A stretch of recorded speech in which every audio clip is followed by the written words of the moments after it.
today we are going to start a new chapter chemical kinetics, जो हमारा fourth chapter है chemical kinetics. आज हम उसको स्टार्ट करते हैं। देखिए, केमिकल काइनेटिक्स दो चीज़ों से मिलके बना है, दो वर्ड से मिलके बना है। Chemical reaction, chemical means chemical reaction and kinetics means speed. Means ये केमिकल काइनेटिक्स हमें किस चीज़ के बारे में बताएगा? केमिकल रिएक्शन की स्पीड के बारे में। तो यहाँ से हम कह सकते हैं कि केमिकल काइनेटिक्स क्या है? Branch of chemistry, that branch of chemistry which deals with the study of rate of reaction, factors affecting rate of reaction,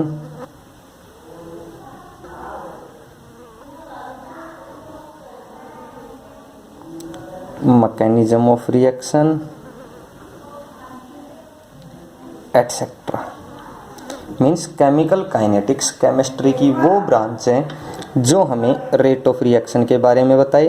factors affecting rate of reaction means किसी भी रिएक्शन की रेट जो है वो किन किन फैक्टर्स पे डिपेंड करती हैं, और मैकेनिज्म ऑफ रिएक्शंस के बारे में जो बताए is known as chemical kinetics.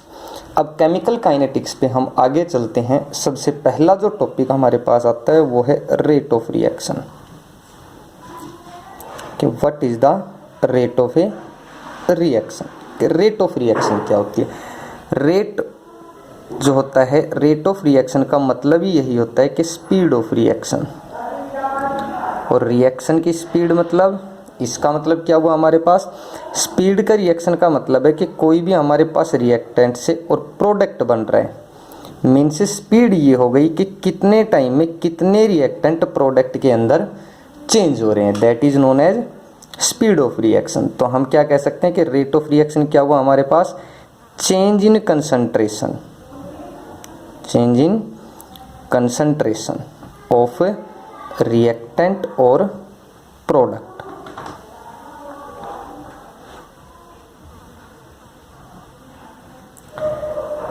In per unit time या यूनिट टाइम। कि यूनिट टाइम के अंदर, टाइम इंटरवल के अंदर हमारे पास जो चेंज इन कंसंट्रेशन हो रही है वो क्या है हमारे पास? रेट ऑफ रिएक्शन है। यानी हम लिख सकते हैं कि रेट इज इक्वल टू क्या होता है हमारे पास? Change in concentration of reactants और product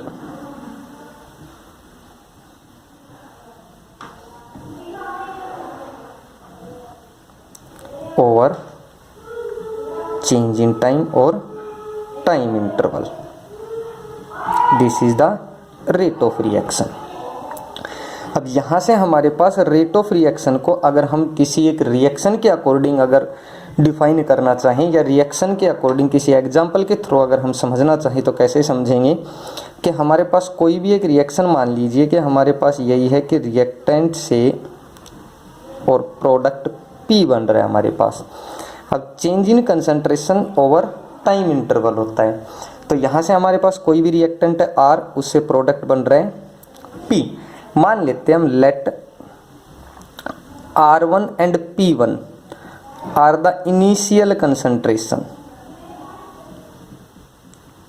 of reactant and product in time T1। कि T1 टाइम के अंदर जो रिएक्टेंट और प्रोडक्ट की कंसंट्रेशन है वो आती है हमारे पास R1 and P1। After time T2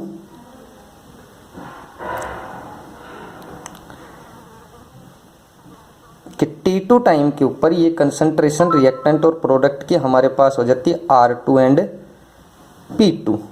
तो यहाँ से हम क्या कहेंगे कि हमारे पास change in concentration of reactant कितना आएगा?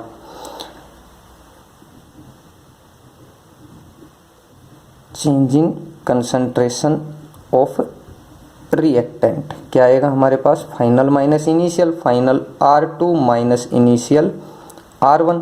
तो R2 माइनस R1 को हम क्या लिख सकते हैं? Delta R।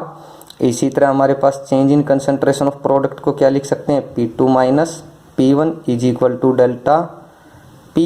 And time change क्या आएगा, T2 minus T1 is equal to delta T लिख सकते हैं हम। तो हमारे पास यहाँ से हम जो हमने रिएक्शन ली थी कि R से और प्रोडक्ट P बन रहा है, इससे हम रेट क्या लिख सकते हैं कि rate is equal to minus delta R upon delta T is equal to delta P upon delta T लिख सकते हैं हम। देखिए यहाँ से हमने ये इक्वल क्यों लिए, क्योंकि देखिए रिएक्शन जो होती है उसमें जितने रिएक्टेंट से, केमिकल रिएक्शन में क्या होता है, रिएक्टेंट से प्रोडक्ट बनते हैं, तो जितने रिएक्टेंट आपके खर्च हो रहे हैं इसमें, जितने कंज्यूम हो रहे हैं, उतना ही हमारे पास प्रोडक्ट बनता जाता है। मतलब यहाँ पे जो चेंज इन कंसंट्रेशन आएगी वो क्या आएगी, सेम आएगी, क्योंकि जितने यहाँ पे आपके कंज्यूम हो रहे हैं, खर्च हो रहे हैं, उतने ही हमारे पास प्रोडक्ट में बनने लग रहे हैं। कोई भी हाइपोथेटिकल केमिकल रिएक्शन अगर हम लें कि A plus B after reaction C plus D, यही बना रहा है, तो यहाँ से हम रेट क्या लिख सकते हैं कि rate of reaction is equal to minus delta A upon delta T is equal to minus delta B upon delta T is equal to delta C upon delta T is equal to delta D upon delta T। अब यहाँ पे सोचने वाली चीज़ ये है कि हम ये सोचें कि हमने रेट ऑफ रिएक्शन में रिएक्टेंट की जो हमारे पास डिसअपीयरेंस है, rate of disappearance of reactant, वो हमने माइनस क्यों ली, यहाँ पे हमने ये नेगेटिव साइन क्यों लगाया। इसका कारण यही है कि आपके पास जो रेट होती है, rate can never be negative, कि रेट कभी भी क्या होगी, नेगेटिव नहीं होगी। तो रेट हमारे पास नेगेटिव नहीं आएगी। अब हम यहाँ से देखें कि हमने जो रिएक्शन ली थी उसमें हमने ये लिया था, पीछे अगर हम देखें कि हमारे पास ये आया था R1 and P1 initial, R2 and P2 हमारे पास फाइनल। अब रिएक्टेंट की जो कंसंट्रेशन आएगी वो तो हमारे पास क्या आएगी, रेगुलरली डिक्रीज होगी। मीन्स हमारे पास जो R2 है इज स्मॉलर देन R1, क्योंकि हमारे पास पहले कितना भी रिएक्टेंट था, डिक्रीज कम होगा वो प्रोडक्ट बनेगा, तो कम हो गया, फाइनल क्या है, कम है। इनिशियल हमारे पास ज़्यादा है, दोनों का अगर हम सब्सट्रैक्ट करेंगे तो क्या आएगा, नेगेटिव। तो यहाँ पे हमारे पास जो रिएक्टेंट की जो कंसंट्रेशन आएगी वो क्या आएगी, चेंज इन कंसंट्रेशन नेगेटिव। हमने यहाँ पे ऑलरेडी एक माइनस का साइन लगा दिया, जिससे क्या होगा, नेगेटिव नेगेटिव पॉजिटिव हो जाएंगे या cancel each other and gives positive. So rate can not be negative, इसलिए हम यहाँ पे नेगेटिव साइन लगाते हैं, या कह सकते हो नेगेटिव साइन जो आएगा, this negative sign indicates the, क्या इंडिकेट करता है, decrease in the concentration of reactants, कि रिएक्टेंट्स की कंसंट्रेशन डिक्रीज हो रही है, उस चीज़ को शो करता है ये हमारे पास। तो this is the rate of reaction. अब हमारे पास एक चीज़ और आती है कि हम कोई और केमिकल रिएक्शन लें, जैसे कि फॉर एग्जांपल हमने केमिकल रिएक्शन ले ली अभी कि हमारे पास PCl5 है, after reaction it gives PCl3 plus Cl2। तो यहाँ से हम रेट ऑफ रिएक्शन लिख सकते हैं इजीली कि change in the concentration of PCl5 minus delta PCl5 upon delta T is equal to delta PCl3 upon delta T is equal to delta Cl2 upon delta T। Is that clear. अब एक मैं दूसरा example लेता हूँ। ये तो कब है, जब हमारे पास स्टिक्योमेट्रिक कोफिशिएंट सेम है, कि हमारे पास जो यहाँ पे जो मोल आएंगे वो मोल क्या है, हमारे पास इन मॉलिक्यूल्स के इक्वल हैं, सेम है, 1 1 1 या 2 2 2 3 3 3 कुछ भी हो, सेम है। अगर 2 2 2 लेते हैं या 3 3 3 लेते हैं तो क्या हो जाएगा, 3 कॉमन, वही 1 1 1 आना है। अब हम कोई भी एक दूसरा एग्जांपल लेते हैं। फॉर एग्जांपल हमारे पास आ जाए N2 plus H2 after reaction हमने बना दिया NH3।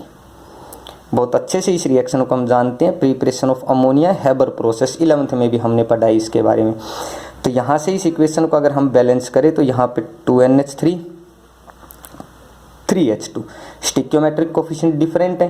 तो ऐसे केसेस में जब केमिकल रिएक्शन के अंदर स्टिक्योमेट्रिक कोफिशिएंट डिफरेंट होते हैं तो उसके अंदर हम क्या करते हैं कि हमारे पास जब रेट ऑफ रिएक्शन निकालेंगे तो आपके जो स्टिक्योमेट्रिक कोफिशिएंट होंगे उस रेट ऑफ रिएक्शन को डिवाइड कर दो स्टिक्योमेट्रिक कोफिशिएंट से, कि rate of reaction is divided by stoichiometric coefficient. तो आपके पास जो रेट आ जाएगी वो आ जाएगी, क्या आएगी कि ये तो minus delta N2 upon delta T, और डिवाइड करोगे, ये 1 है यहाँ पे 1 करोगे no problem, is equal to क्या आ जाएगा माइनस डेल्टा H2, तो यहाँ पे क्या हो जाएगा 1/3 delta H2 upon delta T is equal to 1/2 delta NH3 upon delta T। ये आ जाएगा हमारे पास। This is the rate of reaction for the Haber process. Haber process के लिए रेट ऑफ रिएक्शन आएगी। अब यहाँ से हमारे पास न्यूमेरिकल्स आते हैं। जैसे आपके पास एक न्यूमेरिकल दे रखे हैं कि express the rate of the following reaction. आपको एक रिएक्शन दे रखी है जिसमें आपने उसकी रेट ऑफ रिएक्शन एक्सप्रेस करनी है in term of different reactant and product, के डिफरेंट रिएक्टेंट और प्रोडक्ट की टर्म में आपने उनकी रेट ऑफ रिएक्शन एक्सप्रेस करनी है। तो रिएक्शन जो दे रखी है वो दे रखी है आपको कि 4NH3 plus 5O2 after reaction 4NO plus 6H2O। और यहाँ पे दे रखे इफ गिवन दैट, दे रखे है कि if rate of disappearance of, sorry rate of disappearance नहीं है, rate of formation of, rate of formation of NO is, NO की रेट फॉर्मेशन दे रखी है आपको 3.6 into 10⁻³ mole litre inverse second inverse. तो आपने यहाँ से बताना है calculate the rate of disappearance of NH3। Rate of disappearance of NH3 क्या आएगा कि delta NH3 upon delta T is equal to what, and rate of formation of H2O एक आपने बताना है delta H2O upon delta T is equal to क्या आएगा।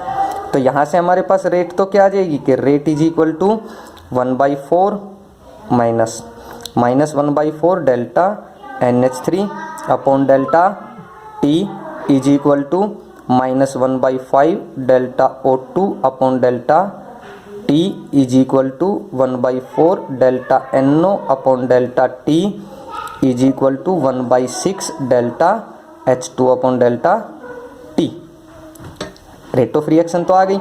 अब हमें दे क्या रखे है, गिवन दैट दे क्या रखे हैं हमें कि rate of formation of NO की फॉर्मेशन दे रखी है delta NO upon delta T is equal to दे रखे हैं हमें कि कितना दे रखे हैं 3.6 इंटू 10⁻³ मोल पर लीटर पर सेकेंड, ये दे रखे आपको।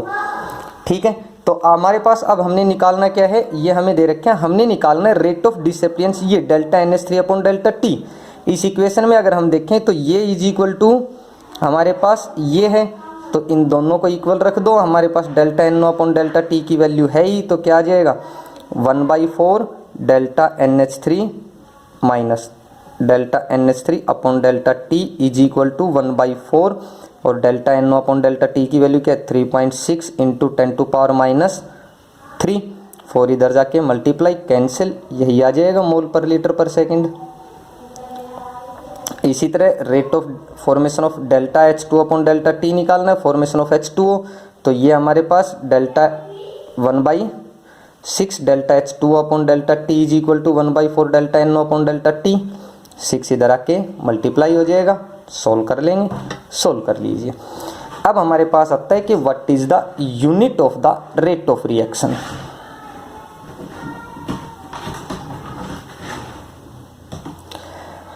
कर लोगे ना, ये तो आपके पास आ ही जाएगा।